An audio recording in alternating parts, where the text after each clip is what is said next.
programa vai ser diferente. Porque, tal qual Gugu, eu fiz as minhas fichas com a minha letra, que é bem ilegível até para mim mesmo. Eu estava na comunidade do Orkut, eu não me entendo a minha letra. Fora essas perguntas que eu fiz uma lista no Trello de temas. E eu sou organizada? Não. Mas primeiro, eu vou deixar a convidada falar o sobrenome dela, porque eu não quero errar. Essa é a doutora Rachel, também conhecida como doutora Raquel. Doutora Raquel Del Monde. Del Monde. É muito chique. E ela é muito chique, porque ela traz... nas redes sociais e no trabalho dela, como... Você é neuropsiquiatra? Na verdade, eu sou pediatra, minha primeira especialização. Ah, é? Pediatra? Eu sou pediatra e depois eu fiz um treinamento em psiquiatria da infância e adolescência. Porque doutora Raquel tem uma motivação pessoal. Há quantos anos tem seu filho? Meu filho vai fazer 25. Uau. Sim, é um homem. Um homem feito. Um homem feito. E você já era pediatra, teve um filho e começou a se interessar pelo comportamento do seu filho. Ele já tinha sido diagnosticado? Não. Bom, primeiro deixa eu dizer que chique é estar aqui, viu? Chique são estar os aqui. cactos, né? Eu amei. Obrigada, viu, pelo convite e pela oportunidade. Não, então, eu era uma pediatra especialista, né? Teoricamente, a especialidade mais próxima em desenvolvimento infantil. Mas eu não tinha, assim, o menor preparo em autismo. Não eu individualmente, né? É uma crítica que eu mantenho até hoje, tantos anos depois, a falta da formação, né, dos profissionais de saúde mental, de saúde e de saúde mental na área de transtornos do neurodesenvolvimento. Então, eu costumo até contar uma coisa que quando eu estava na residência, uma vez eu fui para um congresso e tinha várias salas com vários temas e a gente tinha que escolher. E que tinha uma sala com o tema autismo. Eu lembro que eu passei e falei assim, nossa, mas é um negócio tão raro, né? Nossa, 4 autistas para cada 10 mil crianças, talvez eu nem veja um autista na vida. E eu não fui, escolhi outra sala. E uns anos depois daquilo, eu tive um filho autista. Mas eu também levei, assim, muito tempo para identificar que Ele foi diagnosticado? Foi, mas aos 8 anos. Aos 8 anos? Aos 8 anos. Mas o seu interesse pelo assunto começou quando? Começou com o diagnóstico dele. Um pouco antes, na verdade. Porque assim que eu vi que nada do que acontecia ali tinha a ver com o meu manualzinho, né, do desenvolvimento padrão, então eu já comecei a estudar muito. Então, o autismo já entrou como uma possibilidade quando ele tinha, sei lá, por volta de 4 anos. Então, a partir daí que eu comecei a estudar muito e até perceber, falei, nossa, incrível, como que a gente não é capaz de ver isso? Como é que a gente não sabe detectar essas nuances, né? Todas essas formas do autismo se manifestar.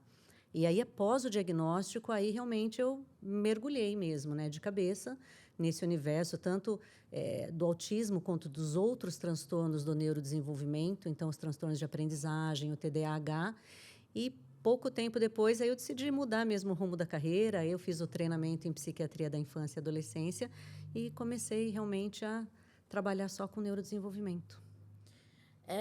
Você muito se pergunta sobre o diagnóstico, como é feito, se pela internet dá para saber, porque tem muitos testes. Então, a dúvida que chega muito para mim é: como é que faz o diagnóstico? Eu vou em que profissional? Todo médico poderia fazer o laudo? Teoricamente, sim. Não há uma restrição de especialidade, legalmente falando. Certo. Mas, assim, se a gente for olhar do ponto de vista ético, você tem que fazer diagnósticos e intervenções terapêuticas dentro de algo que você esteja habilitado. Eu acho que aí é o problema. Porque são poucos os profissionais realmente capacitados para fazer um diagnóstico de TEA. Poucos, eu digo, assim, em relação ao número, né, da população. Então, assim, são poucos profissionais que estão habilitados para isso. Se uma pessoa desconfia que é autista, no caso de um adulto, o que ele deve fazer? Não é uma pergunta fácil de responder, né? Porque se fosse assim no mundo ideal, a gente diria procura um psiquiatra e relata para você o que você está vendo, o que você está sentindo, por que você se identificou, né, dentro do espectro. Então, seria isso nesse mundo ideal. Mas no mundo real, o que acontece? Muitas vezes as pessoas, sim, elas se identificam a partir de várias fontes. Então, muitos porque tiveram um filho, um sobrinho, alguém na família diagnosticado, e daí começam a ler sobre autismo e começam a se identificar. Alguns porque leram relatos de outras pessoas, viram na internet, viram, às vezes, representados em séries, em filmes, algo que despertou dentro delas aquela coisa, ué, será que eu tenho alguma coisa disso? Então, assim, a pessoa acaba vendo isso, mas, na realidade, quando ela vai procurar, a maior parte das vezes ela acaba sendo invalidada dentro de um consultório médico, o que, às vezes, pode ser uma experiência muito traumática, que alguns E daí você descrevem. demoniza toda a medicina ou demoniza toda a psiquiatria, né? Porque, às vezes, em muitos... acontece muito com questão de saúde mental, né? Tipo, eu achei aquele psicólogo um grosso, daí fala, nunca vou fazer terapia, porque uma pessoa foi infeliz, né? Você acha que quando a pessoa ela acaba se identificando na internet com aqueles testes, etc., muitas vezes a pessoa se autodiagnostica, tem aquela coisa do Seinfeld. Aham. E se a pessoa se autodiagnostica, ela é autista? Tem uma parte no seu curso, todo autista cresce, que esse tópico é muito interessante. Tem mesmo, porque é uma coisa muito Eu polêmica, estou né? vendo, e ó que milhões de anotações. Que legal. Tem, porque assim, é uma questão muito polêmica, muito discutida, né, a respeito do autodiagnóstico, porque existem os quizzes, existem os testes, então, que as pessoas fazem para ver se elas têm maior ou menor probabilidade de Sou um estar... pouquinho assim, sou Sim. extremamente assim. De estar dentro do espectro.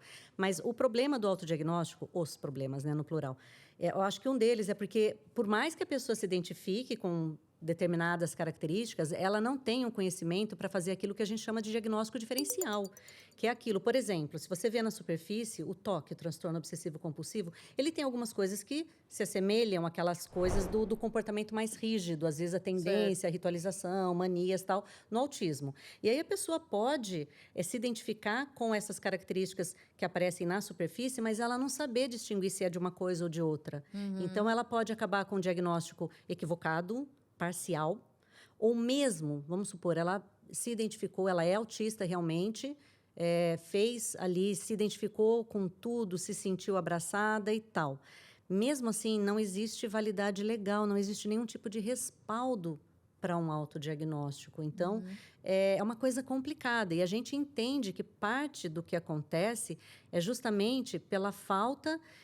a pessoa não se sente, às vezes, segura de procurar a validação profissional. Muita gente que tem o autodiagnóstico já quebrou a cara procurando médicos e, assim, as experiências que as pessoas contam é, às vezes, de se sentirem humilhadas, não só invalidadas, humilhadas.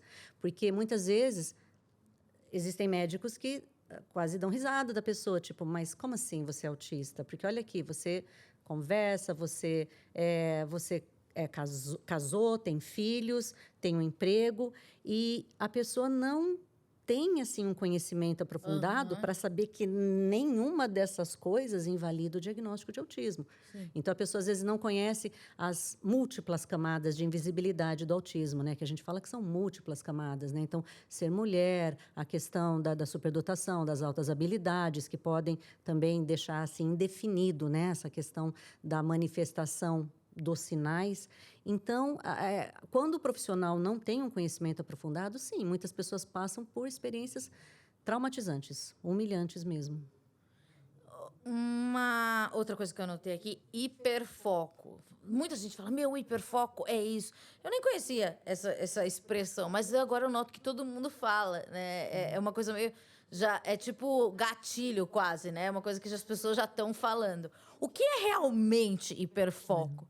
O hiperfoco do autismo, ele é um interesse que ele é fora do padrão em relação à natureza desse interesse. Eu vou explicar isso.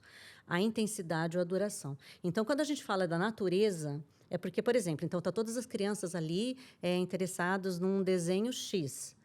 E o interesse de uma criança é aspirador de pó. Então, a criança só quer ver aspirador de pó e vê o funcionamento, e abre aspirador de pó, e pesquisa na internet sobre aspirador de pó, e pede para a mãe entrar em todas as lojas do shopping para ver o aspirador de pó. Então, tipo assim, é uma natureza muito diferente do que os interesses que geralmente as crianças daquela idade apresentam. E assim, é de tudo, é placa de trânsito, acidentes aéreos, acidentes náuticos, coisas assim que fogem, né? Você já teve um hiperfoco que você falou, nossa, agora... Olha. Já chegou um hiperfoco e falou assim, gente, parabéns, viu? Bom, esses que eu citei foram hiperfocos reais de pacientes, tá? Do aspirador. Do aspirador de pó, instalações elétricas, os acidentes aéreos, os acidentes náuticos, placas de trânsito. É assim... Mas daí, tá, o que eu faço com a placa de trânsito? Nossa, eles, assim, ficam super interessados em pesquisar todos os tipos, todas as sinalizações e de outros países. Então, é muito aquela coisa visual também, né? Hiperfoco em máquina de lavar roupa. Então, assim, já apareceu de tudo. Então, a primeira característica é essa. Pode ser, às vezes, uma coisa que é anormal na natureza mesmo do interesse. Ou em relação à intensidade, porque todos nós temos interesses, e geralmente interesses variados nas coisas, ou muita fase, né? Então, criança tem muito, né? Então, gosta de uma coisa, depois não gosta mais, depois vai gostar de outro desenho, de outra coisa, enfim. E o hiperfoco, não. Então, ele tem uma intensidade, assim, muito grande a ponto de prejudicar o tempo que a pessoa dedica a outras atividades. Então, a criança deixa de brincar.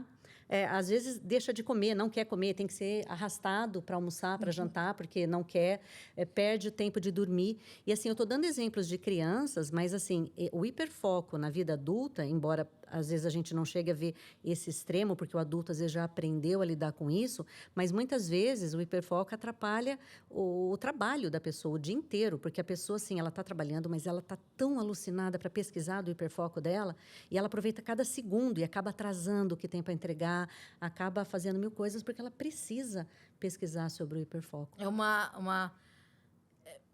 Eu falando de mim, é uma cobrança que você tem que dedicar a isso e você gosta, mas às vezes você não quer, você quer sair. Tipo, eu não quero mais falar disso. Ou isso tá me tomando muito tempo. Daí, eu acho que em um momento, pelo menos comigo, eu tomo consciência e falo, tá, o meu hiperfoco é comunicação. Então, às vezes, eu me dedico muito tempo para não imitar comunicadores, mas ficar ouvindo comunicadores de áreas nada a ver para reproduzir o que eles falam. Então, até as pessoas duvidam, né, do meu diagnóstico, porque, teoricamente, eu falo bem, né? É justo na área de comunicação, né? Que é uma das áreas onde a gente tem os critérios diagnósticos, né? Então, nós temos comunicadores autistas que realmente, às vezes, são desacreditados por isso. Mas como assim? Se uma das grandes dificuldades é na comunicação, como, né? Uma coisa que também vi no Todo Autista Cresce. Proporção de meninos e meninas. Porque o que eu entendi, se eu falar uma bobagem, você fala que eu estou falando uma bobagem. É mais fácil diagnosticar um garoto porque ele tem interesses específicos em dinossauro ou aspirador de pó, não sei. E as meninas, elas têm nas princesas, coisas menos excêntricas, né? Então, já começa aí o mascaramento, né? Desde a infância, né? Desde a infância. As meninas, tem várias das razões, né? Dentre as muitas possíveis para que esse diagnóstico nas meninas seja mais difícil. Um deles é realmente a questão do hiperfoco. O hiperfoco das meninas, ele tende a ser mais típico, ter mais a ver com o interesse das meninas. Então, princesas, pôneis, animais, unicórnios. Né? Então, assim, não diferencia tanto. E às vezes fica só aquela coisa, uma menina mais imatura, porque às vezes as outras já largaram. Inocente. Eu sempre fui inocente. Ingênua. Ingênua, exatamente. E daí isso é bonitinho, né? É bonitinho ver a Amandinha ali no canto, né? Ela é tão tímida, introspectiva. E tem isso, porque as meninas, isso assim, de modo geral, elas são mais internalizantes e os meninos são mais externalizantes. Os meninos, por exemplo, na sala de aula, principalmente quando a gente tem uma condição, né, dentro do TEA, do TDAH, os meninos costumam ser mais disruptivos, os meninos atrapalham mais a sala de aula, os meninos causam mais. E as meninas, às vezes, claro que eu não estou generalizando, porque nada dá para generalizar, mas assim, em geral, as meninas tendem a ser mais quietas, justamente essa menina que às vezes é mais tímida, é mais quietinha, está lá no canto dela, não incomoda tanto e ela é menos encaminhada para avaliação também. Isso que aconteceu comigo. O vocabulário meio adultizado precocemente é um sinal? É um sinal. Porque quando às vezes a gente pensa, né, em questões de linguagem no autismo, as pessoas imediatamente associam atraso de linguagem. E o atraso, né, na aquisição da linguagem oral, ela é um sinal de alerta. Só que nós temos, assim, de tudo no espectro. Nós temos pessoas que falam muito cedo. Eu falei com 9 meses, minha mãe se orgulha. Exato, mas é isso que a gente vê. Outra coisa que minha mãe se orgulha, eu aprendi a ler sozinha. E com que idade? 5. 5, então também é uma leitura precoce. Né, hiperlipsia. Eu nem estava na escola. Às vezes não tinha nem o ensinamento que as outras... Ela disse que eu li o papel do pão, tipo, volte sempre. Sim. Ela falou, você sabe ler? Sim. E são relatos que a gente escuta muito. A hiperlipsia... E daí as pessoas sempre falam, você é super inteligente. Já quiseram me mudar de série, de pular de série, acho que da 2ª para 4ª, e não rolou. E eu queria perguntar sobre isso. Até eu tenho um caso próximo, espero que você não veja esse vídeo, de uma pessoa que está muito orgulhosa que a filha vai pular de série. E daí eu falo, se falasse para mim, eu ia falar, não é legal para o desenvolvimento, talvez ela tenha alguma coisa precoce ali que não precisa, e ela já é uma menina mais, já está na pré-adolescência. É legal pular de série? É legal só pra mãe, né? Que ficou com orgulho que o filho que vai pagar menos escola e que o filho é inteligente, super inteligente. Minha mãe falava isso. Então, os alunos com superdotação, altas habilidades, eles são alvo da educação especial, né? Pelo MEC. E daí nós temos, assim, dentre as opções de atendimento para esses alunos, a aceleração, que é o pular de série, é uma das opções. Para mim, é a última. Porque o que a gente tem também é um enriquecimento curricular, né, que é o que deveria realmente ser feito. Porque a aceleração, até hoje, de todas as pessoas que eu já atendi, apenas uma a gente fez aceleração. E eu acho que tem um monte de desvantagens com a aceleração.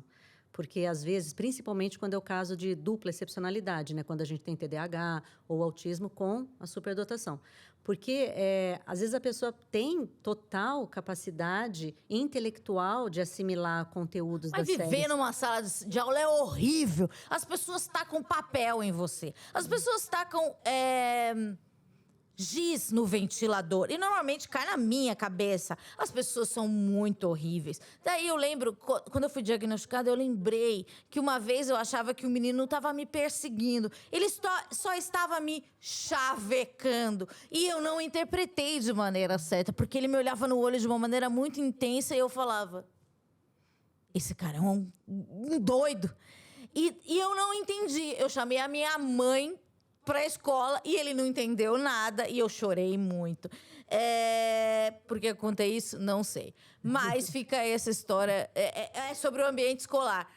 O ambiente escolar, ele é muito difícil para uma pessoa que não sabe tacar uma bolinha. Até hoje eu não sei tacar uma bolinha, porque eu tenho problemas de coordenação motora. Não sei chutar a bola? Não sei. Queria ter desenvolvido, queria saber jogar um vôlei, queria. Mas isso que você está falando é super importante e tem a ver com as razões pelas quais a gente acha que a aceleração não é a melhor ideia, principalmente para dupla excepcionalidade. Porque as questões motoras que é uma coisa que quase não se fala, né? Mas, assim, elas podem afetar até 90% dos autistas. Então, a Tipo, questão... derrubar as coisas. Isso. Ai, e por que as Isso. pessoas falam, ai, Amanda, presta atenção. Mas eu tô prestando, eu sei, o meu braço é bobo.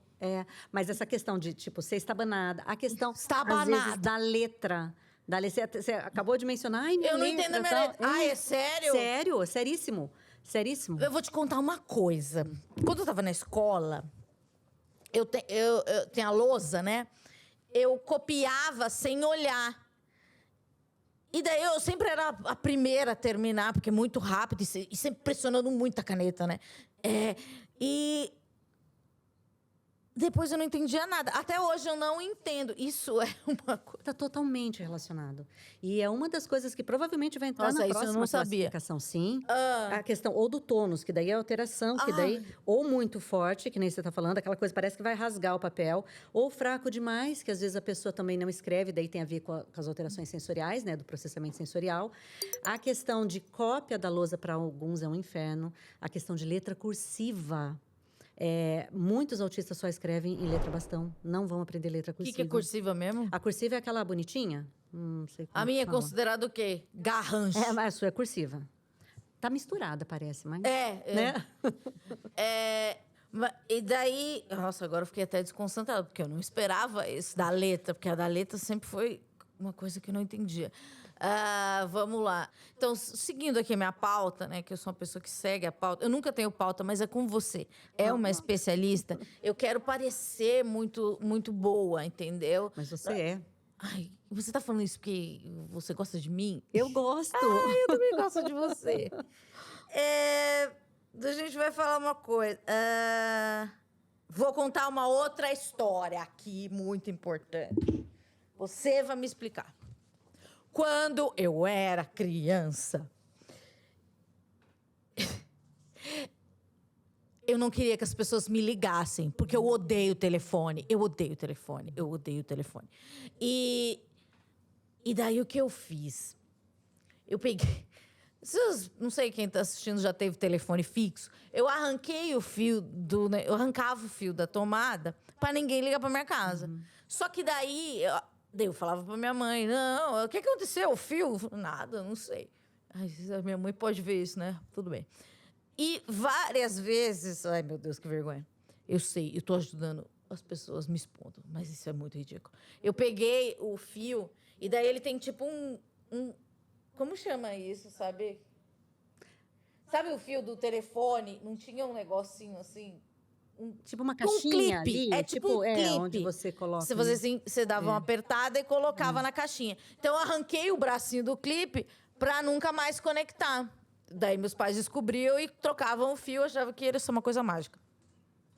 Isso significa o quê? Significa que tem explicações científicas para Ai, isso. misericórdia de Jeová. Fale. Não, sabe que é uma coisa engraçada? Porque eu não sei se é porque eu me dediquei tantos anos a atender neurodiversos, principalmente autistas, que assim, as histórias que iam chegando no consultório, eu sou uma pessoa muito observadora. Iam chegando, chega uma, chega duas, chega três, de coisas que não são descritas, tá? No livrinho, não tá lá. Não tá lá no manual. Sim. Nenhuma dessas coisas tá lá no manual. Aí você começa, 1, 2, 3, 4, 5 mil, aí você fala assim, deve ter alguma coisa que isso aqui não é possível, né?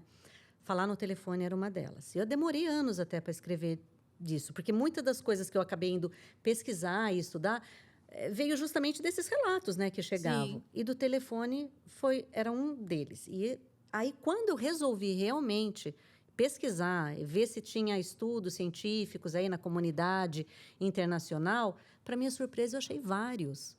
E eu achava que era tipo assim, não é possível, isso aqui é uma coincidência, mas tipo, chega uma hora que você fala, não é uma coincidência, né? E aí eu fui, tem sim, e assim, a gente não sabe ainda o porquê, tem várias explicações e talvez não seja a mesma para todos os autistas, né? Para alguns a questão sensorial pode ser pior de falar ao telefone. Para alguns é a questão de você perder um dos inputs da sua comunicação, você perde o visual, você está só ouvindo a pessoa e você não vê, então talvez possa dificultar uma interpretação que já é difícil da intenção da pessoa.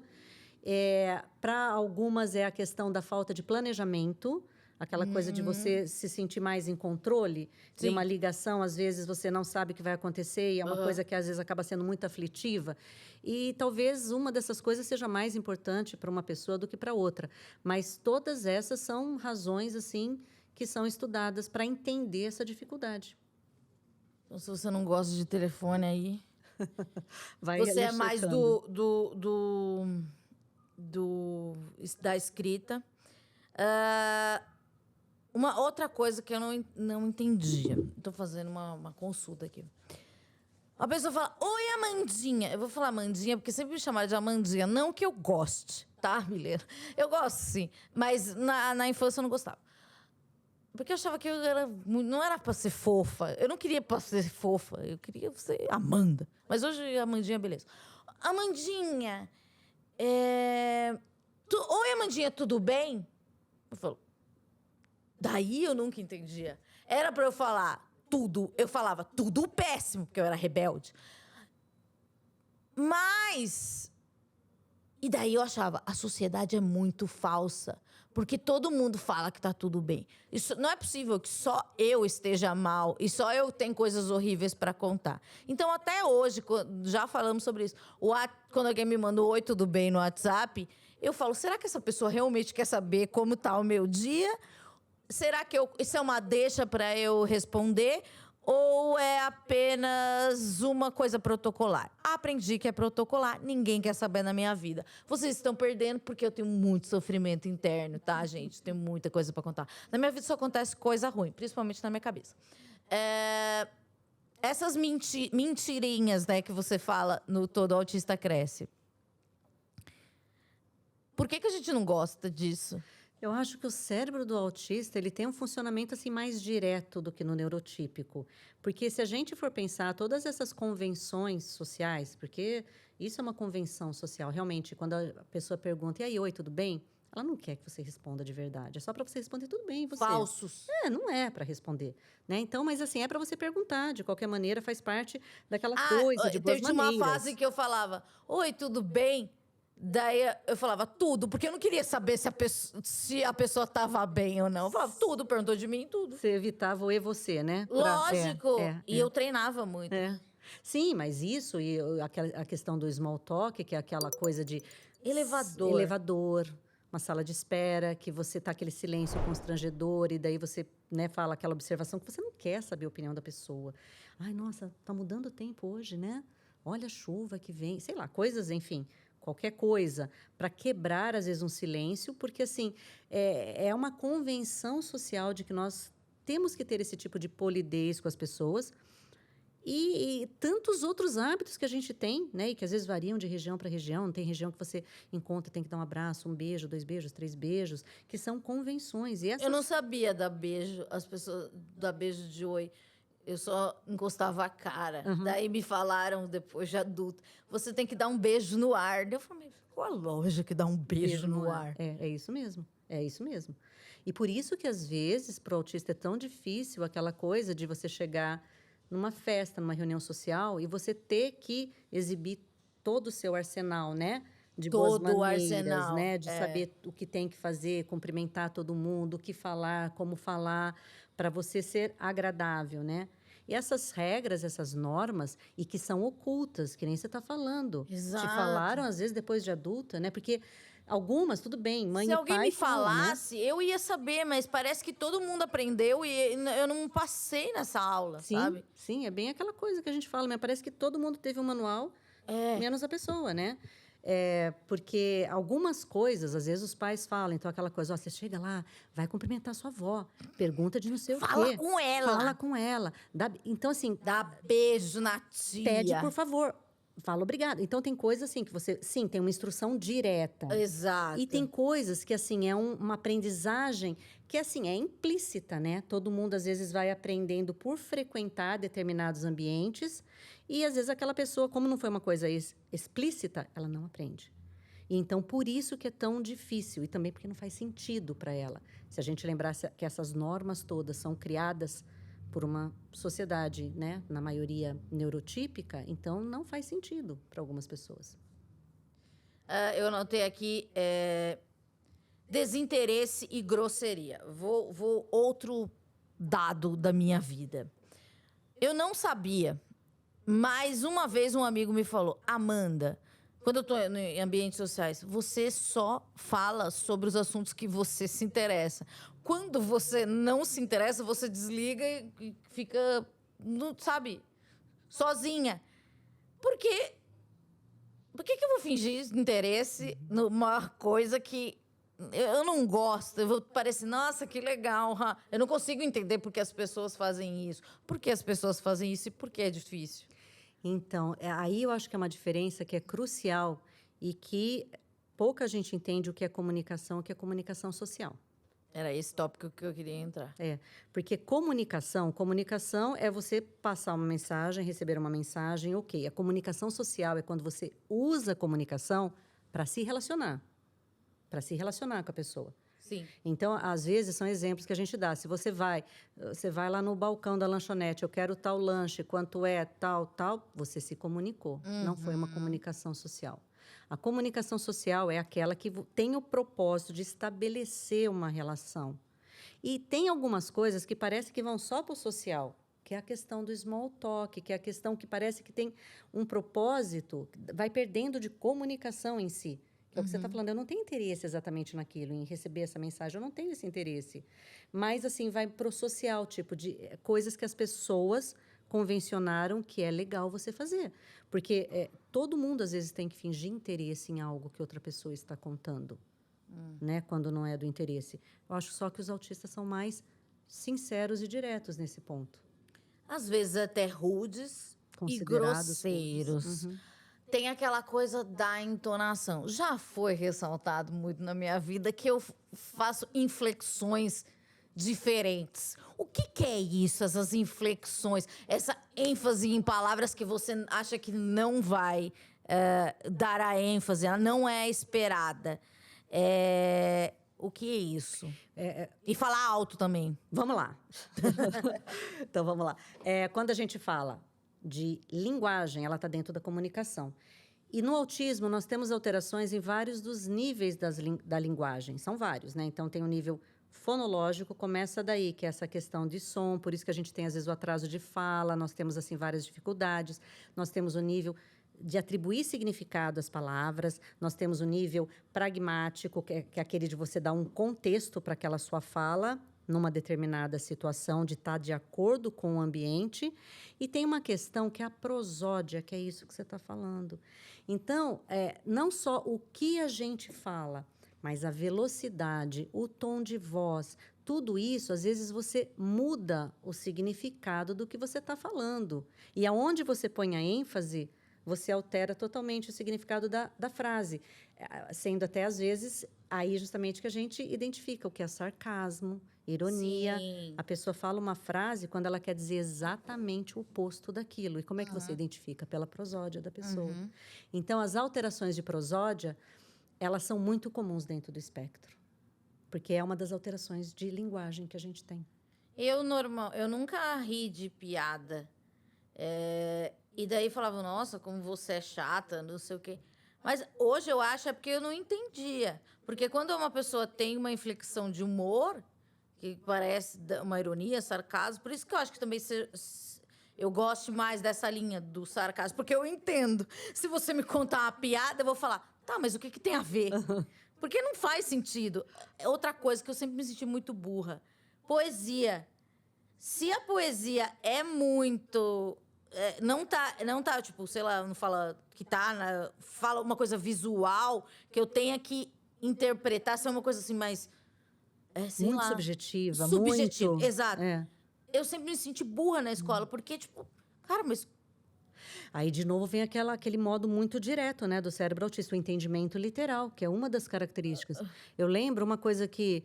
Uma das, né, que me marcaram com meu filho, ele tinha 14 anos, e meu filho ele tem as altas habilidades na matemática, né, que é uma das coisas possíveis também que a gente vê, às vezes, né, no autismo. E ele estava vindo de uma das Olimpíadas lá de matemática, tinha lá tirado medalha e tal, e eu falei assim, ai, que legal, vou te buscar, então a gente vai jantar só nós dois. E aí a gente estava jantando, e ele já tinha, tipo, uns 14 anos, e ele falou assim, mãe, Sabia que agora eu entendi o que falam daquela piada da... Aí vou te contar uma piada, as pessoas falam como que é do elefante, o elefante caiu na lama, uma piada suja e pesada, que o elefante caiu na lama.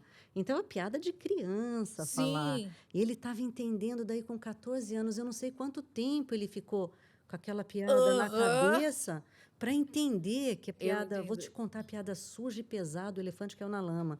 E ele me contou aquilo e eu fiquei... Olha como, assim, a gente vê essa coisa que paradoxal, às vezes, né? Então, altas habilidades numa área e numa área, às vezes, uma dificuldade onde você não espera que tenha. Isso é uma das coisas que deveria alertar Isso também. gera angústia também. Eu tive muitas depressões profundas, né, ao longo da minha vida.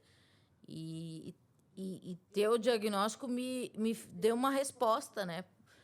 Mas por que tudo é tão difícil, né? E as pessoas não entendem, não conseguem processar que... Ai, ela fala na televisão. Isso para mim é normal. Para mim, eu não entendo como interagir, o que falar no momento certo, sabe? Sim. Não parecer grossa, não parecer excêntrica demais. As pessoas... eu vi uma pessoa falando que os neurotípicos, eles têm medo de ser atropelados. Eu posso te falar que eu não tenho medo de ser atropelado. Eu tenho medo de não parecer razoável. Então, eu acho que é uma complexidade. Não sei se é uma complexidade, eu não sei se é a palavra, porque pode ser muito prepotente. Mas as pessoas gostam de falar de camadas. São camadas que vocês não conseguem entender, que podem causar uma angústia absurda, um isolamento, né? Sim. Nós somos seres sociais, né? E muitas vezes a gente evita, né? A interação, perde oportunidades. O que você diria, assim, para uma pessoa que está no espectro, uma pessoa mais solitária? É para se forçar a ter uma vida neurotípica? Não sei como dizer. Força não. Eu acho que vem do desejo e do conforto da pessoa com as relações sociais. Existe até aquela também visão estereotipada de que, assim, o autista gosta de ficar sozinho. Às vezes não gosta, às vezes é o que temos para hoje. Às vezes a pessoa tem o desejo de interagir, mas às vezes já foi tão frustrado nas tentativas de interagir com as pessoas que acabou se isolando ou foi excluído, assim, de alguns grupos, né? E essa questão é tão séria de impacto, às vezes, de comunicação. Recentemente, eu tive 2 casos de pacientes adultos. Um deles, ele estava no processo de ser jubilado da universidade.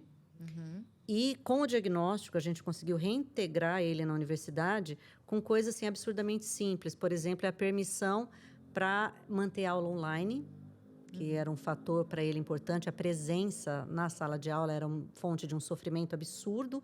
E também é difícil, às vezes, as pessoas entenderem isso. Como assim estar no lugar pode ser? Sim, a ponto... Você lutou tanto para passar nesse vestibular e você não valoriza? As pessoas são muito cruéis. E as pessoas não entendem, às vezes, o que é ir lá todo dia e não conseguir entrar na sala de aula, né? Uma coisa muito ruim. E também, eu acho que também, não sei nesse caso, mas o que eu sentia...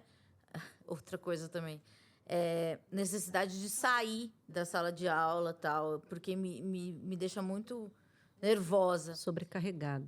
E daí eu sempre tive as veias do meu nariz muito... Os vasos do meu nariz muito sensíveis, então sempre sangrou muito o meu nariz. Então, como medida muito... Não façam isso, tá, gente? Isso é muito errado. Eu dava um leve soco no meu próprio nariz para sangrar e poder sair da aula. Não é uma boa dica, né? Não é uma boa dica. Eu espero Mas você me entende? Total. Tá. Total. Porque muitas... Porque eu não queria falar que, tipo, de novo, ou, tipo, toda hora você vai no banheiro. Então eu falava, isso daqui ele tá vendo e tá vendo que não posso ficar aqui porque eu tô sangrando. Então, isso... Porque, tipo, só pedir alguma coisa... E isso eu tenho muito em mim. Eu odeio pedir coisas. Então, outra coisa com o telefone, tipo... Marcar cabeleireiro... Eu pedia pra minha mãe, sabe? Daí ela não entendia. Eu falava, mas por quê? Não, mas liga pra ela, é muito difícil. Olha, que nem falar no telefone. Outra coisa que foi uma dificuldade também, que eu fui estudar depois de ver muita coisa, é a dificuldade no comportamento de solicitação. Esse é o nome. Ai, meu No Deus. comportamento de pedir. De pedir. Meu Deus, eu tenho sinusite. O ar-condicionado tá horrível. Moço do Uber, muda esse ar-condicionado. Não consigo fazer isso, porque eu acho que eu vou atrapalhar a vida dele. Não, sim, de pessoas que, tipo, saem do trabalho para não pedir uma carona para um colega num dia. A pessoa é capaz, assim, de, tipo, andar 2 horas e pegar uma condução, sei lá onde, porque não consegue. Então, é uma dificuldade muito real. E que também traz, assim, né, muitos prejuízos. De você, às vezes, precisar de ter alguém tamponando essa dificuldade. Tamponando? É. A gente fala o tamponando quando a gente vê que tem alguém no ambiente da pessoa que acaba mediando, assim, as Um tutor. dificuldades. E, às vezes, é alguém da família, né? É a mãe, é o pai. E, às vezes, se transfere para um parceiro, né? Vinícius, eu lembro uma reunião muito importante que eu tive, então enfiei ele na reunião e daí a gente estava no elevador, eu fisicamente coloquei ele na minha frente. Fala com ele, porque eu não consigo. Uhum. E daí, se uma pessoa intermedia, eu vou ficando relaxada e volto a ser eu.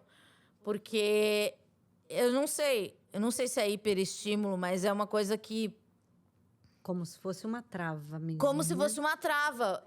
E tem uma outra coisa que eu sempre fui muito chorona. E hoje eu entendi isso há 3 semanas.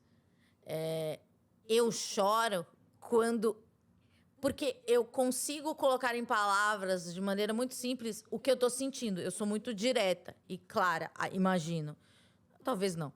Mas quando tem uma situação que eu não sei lidar, eu choro porque eu não tenho bagagem, entendeu? Sim. E daí o choro, ele é automático. Então, muitas vezes as pessoas vêm me abraçar, eu falo, não, mas eu já tô bem. Só que tá saindo lágrima. Então, eu falo, nossa, ela não tá sofrendo. Eu não sei o que acontece. Mas isso é uma coisa que eu tenho um pouco de vergonha de passar na frente. Tipo, eu não quero chorar na frente das pessoas de novo. Mas eu sempre vou chorar, né? Não, e é uma coisa, eu acho que cada um tem um modo de reagir com as coisas, né?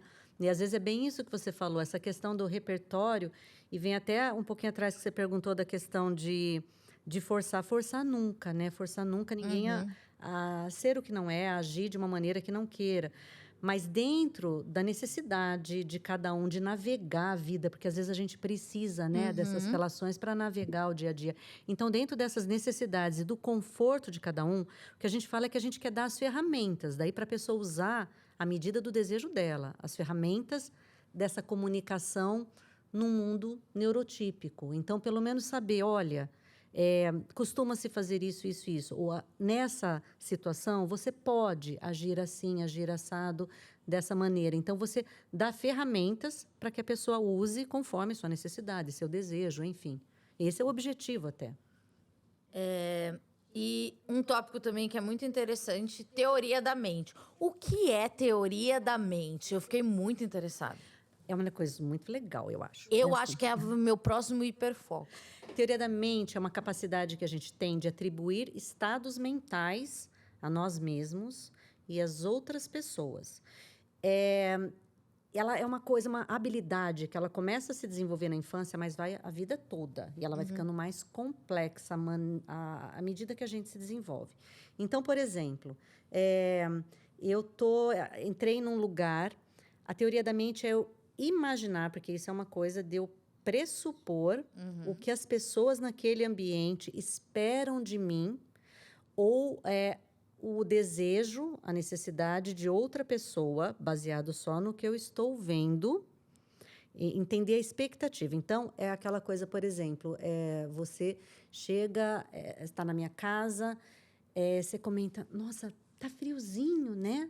E eu entendo que você está me pedindo, por exemplo, a desligar o ar-condicionado.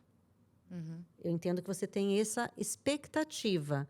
E aí, é um processo de inferência, na verdade. É uma coisa bem subjetiva. Então, eu vou lá e desligo o ar-condicionado.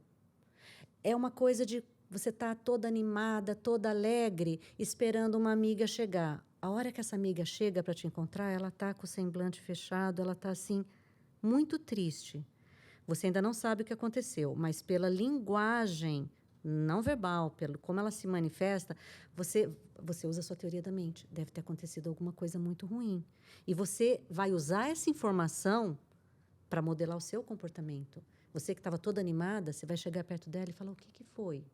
O que, que aconteceu com você? Isso é teoria da mente, pura.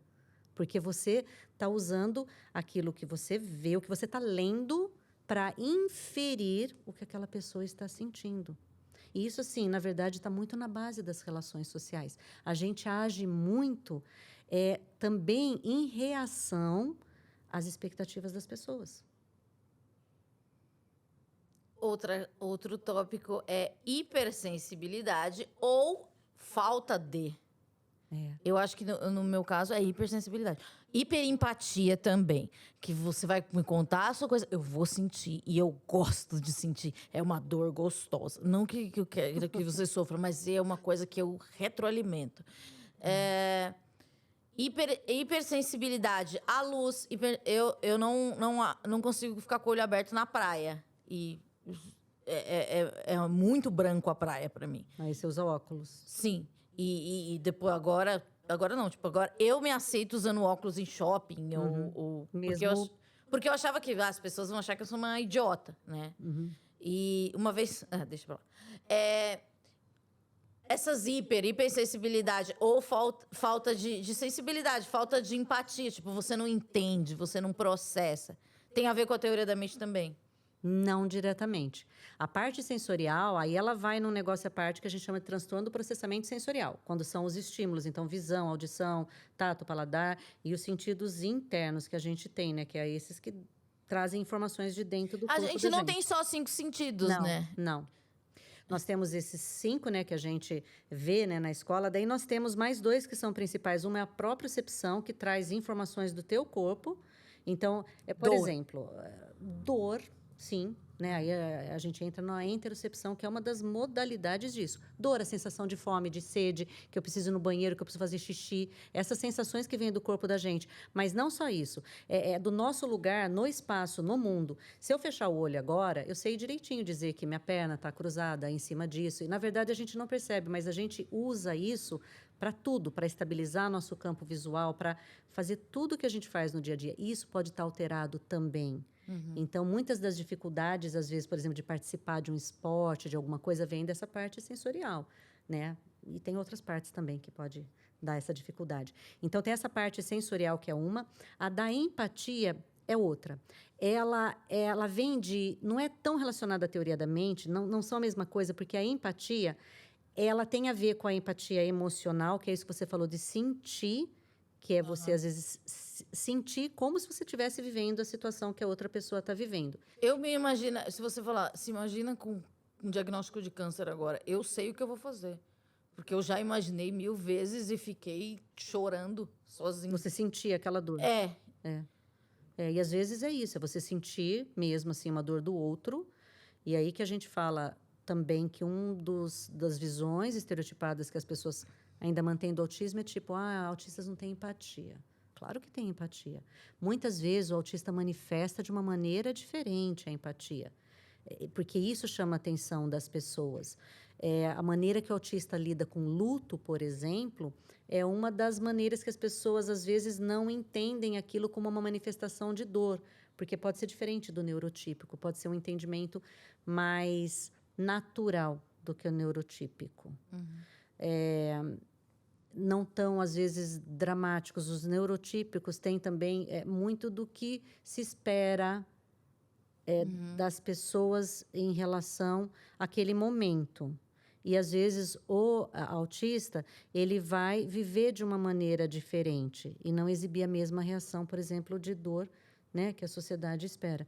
Mas, assim, não existe essa questão de falta de empatia. Nós temos, às vezes, maneiras diferentes de expressar a empatia.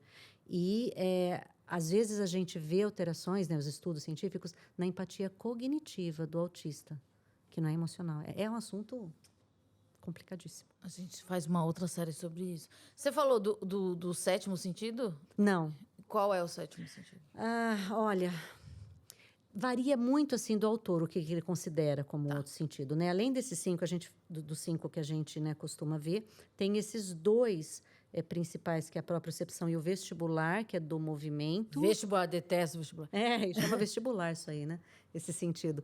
Então, que também tem a ver com você estar em controle do seu corpo, só que em movimento, então tem a ver com o tônus, tem a ver também um pouquinho com aquela coisa da letra que a gente falou. Eu ia falar tinha uma professora de geografia, Maria Aparecida, que odiava os mapas porque eu pintava. Eu sou horrível de pintar. E porque eu começo muito forte e daí cansa, daí sei lá, só o Amazonas tá bonito. Vai ficando tipo e também, tem uma coisa que também é para considerar crianças razoáveis ou normais, eu não sei. A direção que ela pinta. Eu pintava em todas as direções, mas já com 12 anos. Tipo, não era eu tava pintando como uma criança do pré-escolar. Desculpa. Mas o vestibular tem a ver com isso. O movimento. O movimento. Então, assim, questões assim que alteram o movimento. E o outro, que talvez a gente chamasse de sétimo, né, mas que é uma das modalidades também da propriocepção, é essa interocepção, que é das sensações.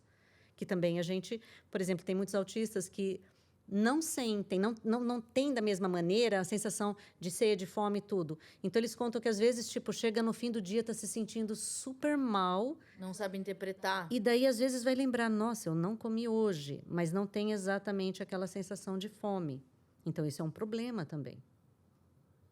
Gente, é muita coisa. Eu espero que vocês tenham aprendido. Eu aprendi.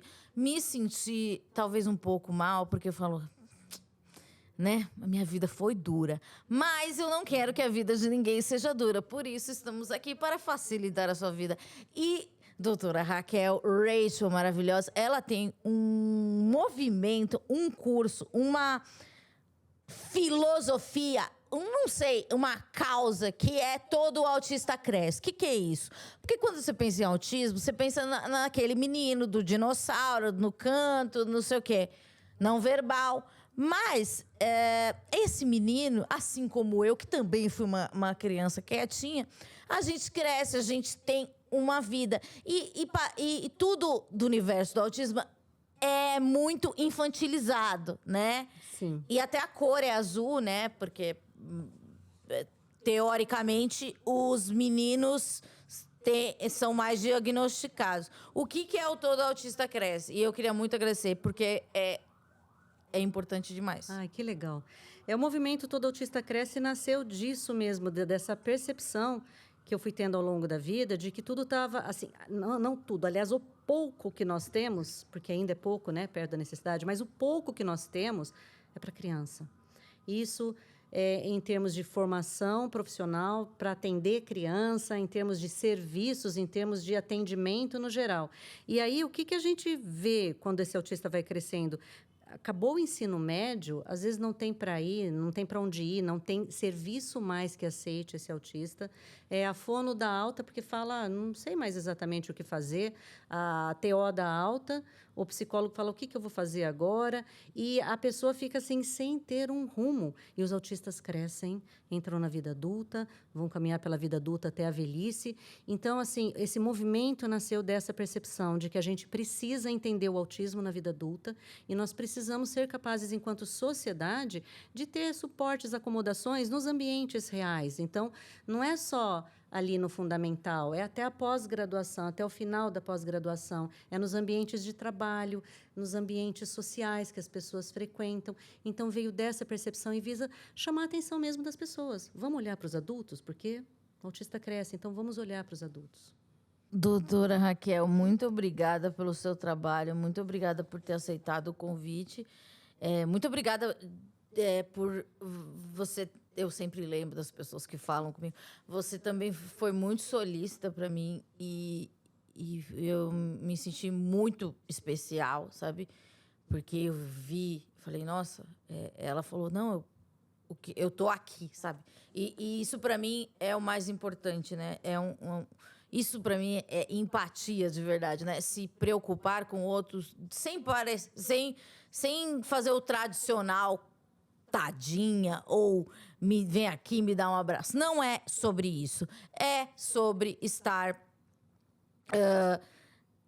ali para as pessoas. E quando você se... Por mais que, sei lá, eu nunca tenha coragem nem de pedir nada para ela, apesar de a gente ter pedido a entrevista, saber que ela tá ali, para mim, já é uma coisa. E obrigada. Parabéns pelo seu trabalho. É muito lindo ver que existem pessoas como você. E eu gostaria que existissem mais pessoas e se as pessoas te conhecerem por aqui, que se inspirem por ela, né? Médicos, psicólogos, façam especializações, né? Procurem, né? Busquem. Busquem conhecimento, já diria ET Bilu. Eu acho que assim a gente pode terminar. Um beijo. Obrigada, Amanda. Obrigada.